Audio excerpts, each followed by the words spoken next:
अमेरिकेचे अध्यक्ष Donald Trump यांची कोलांटी उडी. चीन आणि जपानच्या मदतीची गरज नाही, ट्रम्प यांचं वक्तव्य. तर सर्वांनी मिळून होर्मुझमध्ये पेट्रोलिंग करू, असं काल ट्रम्प यांचं वक्तव्य. होर्मुझ पार करून आलेलं नंदादेवी जहाज भारतात पोहोचलं. तर काल शिवालिक जहाज गुजरातच्या मुंद्रा बंदरात पोहोचलं. दोन्ही जहाजांमध्ये आहेत 83,000 टन एलपीजी.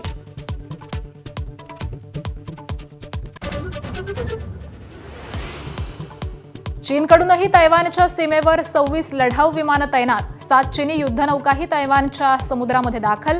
चीनच्या मनात नेमकं काय याचा अंदाज कुणाला लागेना.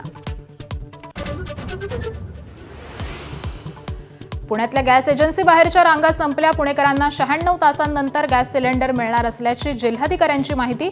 जिल्हाधिकाऱ्यांच्या निर्णयानंतर आज रांगा नाहीत. उपमुख्यमंत्री एकनाथ शिंदे दिल्ली दौऱ्यावर. पंतप्रधान नरेंद्र मोदी आणि अमित शहांची भेट घेणार. स्थानिक स्वराज्य संस्थेच्या निवडणुकीत मित्रपक्षांकडून सहकार्य न मिळाल्याची तक्रार करण्याची शक्यता.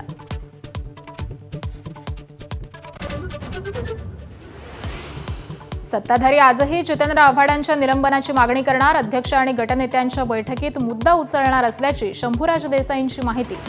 शिवरायांसंबंधी अवमानकारक उद्गार काढल्यानं आव्हाडांनी मागितली काल माफी.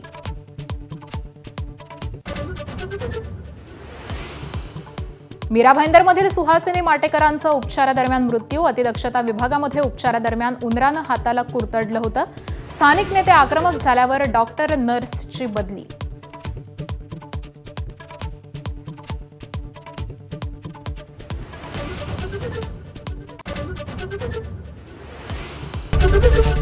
एबीपी माझा, उघडा डोळे बघा नीट.